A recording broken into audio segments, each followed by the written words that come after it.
नमस्कार, मैं डॉक्टर आशुतोष गुप्ता। मैं consultant neurologist Shri Agrasen international hospital Rohini Delhi में काम करता हूं। आज मैं आपको स्ट्रोक या पक्षाघात, जिसे आम भाषा में लकवा या फालिज भी कहते हैं, उसके बारे में कुछ चीज़ बताना चाहूँगा। स्ट्रोक, सबसे पहले ये जानने की ज़रूरत है कि स्ट्रोक होता क्या है। दिमाग के किसी भी एक हिस्से में जब वहाँ की ब्लड सप्लाई रुक जाती है या फिर दिमाग के उस हिस्से में ब्लड सप्लाई प्रॉपर तरीके से नहीं पहुँच पाती है तो दिमाग का वो हिस्सा काम करना कम कर देता है। इसको मेडिकल भाषा में स्ट्रोक कहा जाता है। इसके कई प्रकार के लक्षण हो सकते हैं, जैसे चेहरे में तिरछापन आना, ज़बान लड़खड़ाना, हाथों या पैरों का कमज़ोर होना, जिसे आम भाषा में हम लोग लकवा भी कहते हैं। ये इसके प्रमुख लक्षण होते हैं। ऐसा देखा गया है कि लकवा जो शुरू में होता है वो कच्चे क्लॉट के कारण होता है। अगर समय रहते उसका सीटी स्कैन और इलाज कराया जाए तो शुरुआती 4.5 घंटे में बनते हुए लकवे को रोका जा सकता है और मरीज को फ़ायदा पहुंचाया जा सकता है। ये सुविधा केवल बड़े सेंटरों पे ही उपलब्ध होती है, जहां पर 24 घंटे न्यूरोलॉजिस्ट या 24 घंटे सीटी स्कैन की सुविधा उपलब्ध हो, जैसा कि हमारे हॉस्पिटल में है।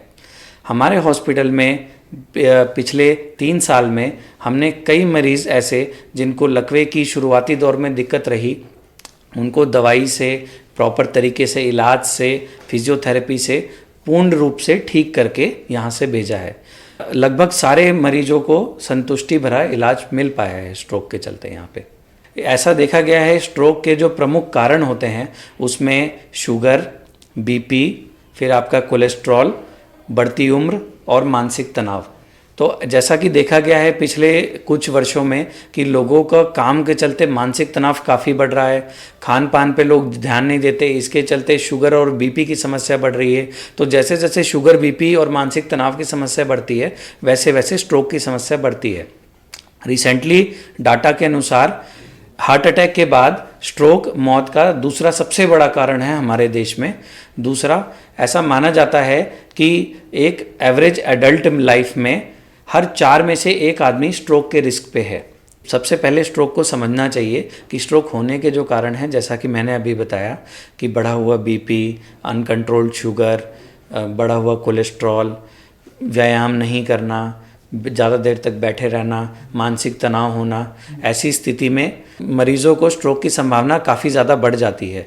तो इसीलिए हम लोग का सुझाव रहता है कि पौष्टिक आहार लें, अपने शुगर, बीपी का ध्यान रखें, कम से कम मानसिक तनाव रखें, सुबह शाम टहलने जाएं। अगर आप अपने शरीर का प्रॉपर तरीके से ख्याल रखेंगे तो आप अपने आप को स्ट्रोक की समस्या से बचा सकते हैं। आमतौर पर देखा जाता है कि ये जो स्ट्रोक की समस्या है ये 60 साल के बाद ही देखने को मिलती है, पर जैसा कि मैंने आपको बताया कि अब पैटर्न जो है वो चेंज हो रहा है। जैसे जैसे शुगर, बीपी एवं मानसिक तनाव कम उम्र के लोगों में देखने को मिलता है तो स्ट्रोक की समस्या भी कम उम्र में देखने को मिलती है। हमारे पास कई ऐसे मरीज आए हैं 19 साल, 20 साल, 25 साल जिनको ऐसी बीमारी लकवे की हो गई है। उसमें सबसे ज़रूरी चीज़ है कि पौष्टिक आहार और व्यायाम, ये 2 ऐसी चीज़ें हैं जो आपके शरीर को तंदुरुस्त रखने में सबसे ज़्यादा सहयोग देती हैं।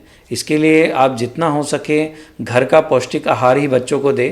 रोटी, सब्जी, दाल चावल के अलावा फल एवं दूध वगैरह भी ऐसी चीज़ें हैं। बच्चों का आहार जब तक पौष्टिक नहीं होगा शरीर पूरी तरीके से तंदुरुस्त नहीं होगा। उसके अलावा बच्चों को पढ़ाई के अलावा खेल कूद पे भी ध्यान देना चाहिए। शारीरिक फिटनेस जितनी अच्छी होगी बच्चों को फ्यूचर में उतना ज़्यादा प्रोटेक्शन रहता है। जैसा कि मैंने आपको बताया कि स्ट्रोक में जागरूकता बहुत ज़रूरी है। इसी जागरूकता के अंतर्गत 2021 को हमने अग्रसेन इंटरनेशनल हॉस्पिटल में वर्ल्ड स्ट्रोक डे मनाया था।